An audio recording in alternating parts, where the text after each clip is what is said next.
Praise the Lord. आप सभी को जय मसीह की। एक बार फिर से हमारे इलोहिम संगति चैनल में आप सभी का स्वागत है।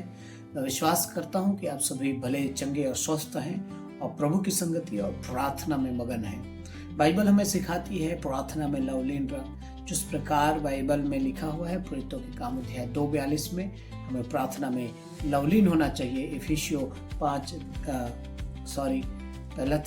5 अध्याय में भी लिखा है कि निरंतर प्रार्थना में लगे रहो। मैं आज आपको जो है याकूब ने जो प्रार्थना बताई है उन 5 प्रकार के प्रार्थना के विषय में थोड़ी देर बात करने जा रहा हूँ। याकूब की पत्री को हम जानते हैं और याकूब की पत्री को अक्सर हम जो है किसी व्यक्ति की चंगाई के लिए जब प्रार्थना करते हैं तो हम अक्सर याद करते हैं। लेकिन यदि मैं इस पूरी घटना को पढ़ूं तो याकूब की इस प्रार्थना की शक्ति के विषय में जो उसने 5 अध्याय 13 पद से लेकर आगे जो है 18 पद तक लिखा है, उन विषयों में मैंने 5 प्रकार की प्रार्थनाओं को देखा है। पहली प्रार्थना जो है हम यहाँ पर देखते हैं वो कौन सी प्रार्थना है। तो 13 पद में लिखा है, यदि तुम में से कोई दुखी है तो वह प्रार्थना करे, यदि आनंदित है तो वह स्तुति के भजन गाए। तो ये पहला प्रार्थना है।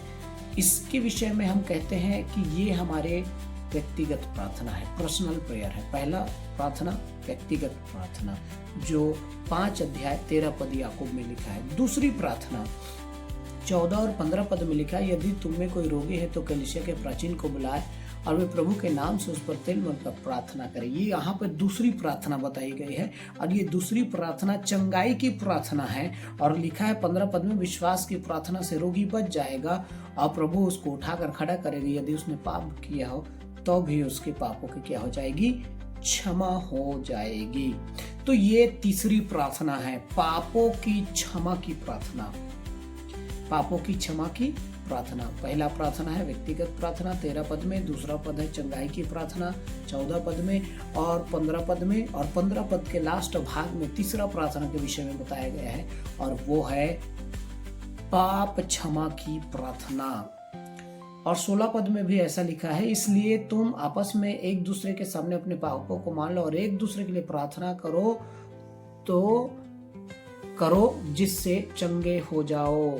धर्मी जन की प्रार्थना के प्रभाव से बहुत कुछ हो सकता है। तो 16 पद में और 15 पद के लास्ट भाग में ये बात लिखा हुआ है कि पापों की क्षमा के लिए एक दूसरे के लिए प्रार्थना करें। तो पहला प्रार्थना व्यक्तिगत प्रार्थना, दूसरा हो गया चंगाई की प्रार्थना, तीसरा जो है पाप क्षमा की प्रार्थना।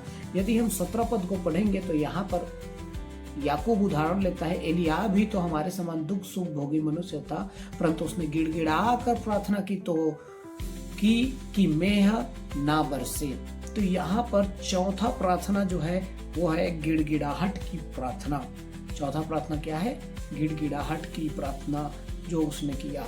बाइबल में हम कितने प्रभु के दासों के बारे में पढ़े, यिर्मयाह, यशायाह, दाऊद और जितने भी प्रभु के लोग हैं वे सब गिड़गिड़ाहट की प्रार्थना को सबसे ज्यादा महत्व देते हैं। सुलेमान भी गिड़गिड़ाहट की प्रार्थना को सबसे ज्यादा महत्व देता है।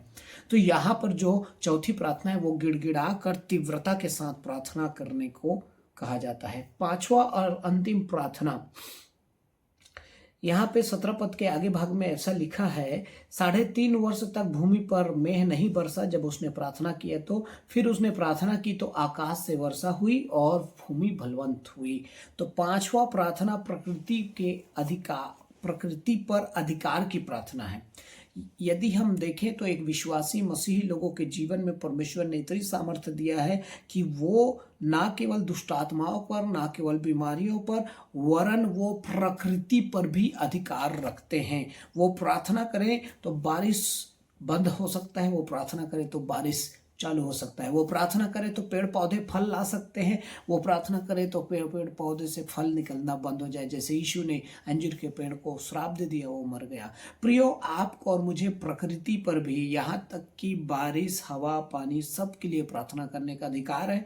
आप और मैं इसे यदि अपने नहीं वरन परमेश्वर की महिमा के लिए प्रार्थना करें तो अवश्य जो है प्रकृति पर भी अद्भुत चमत्कार देखने को मिलेगा। चाहे आंधी तूफान हो, चाहे पेड़ पौधे हो, चाहे जानवर हो, किसी के लिए भी हम प्रार्थना करें तो परमेश्वर हमारे जीवन में चमत्कार करता है। तो याकूब यहाँ पर 5 प्रकार की प्रार्थना बताया। पहला व्यक्तिगत प्रार्थना, दूसरा है चंगाई की प्रार्थना रोगी के लिए, तीसरा है पाप क्षमा के लिए एक दूसरे के साथ मिलकर प्रार्थना, और चौथा है कि गिड़गिड़ाहट की प्रार्थना, तीव्रता के साथ प्रार्थना, लगातार प्रार्थना, और पांचवा और अंतिम है वो है प्रकृति पर आधिकारिक रूप से प्रार्थना करने की जीवन। आप और मेरे जीवन में ये वचन बहुत ऐसे आशीष लाए, और याकूब की इस प्रार्थना को और भी गहराई से आप पढ़ें, परमेश्वर आपसे बातचीत करेगा। God bless you. जय मसीह की।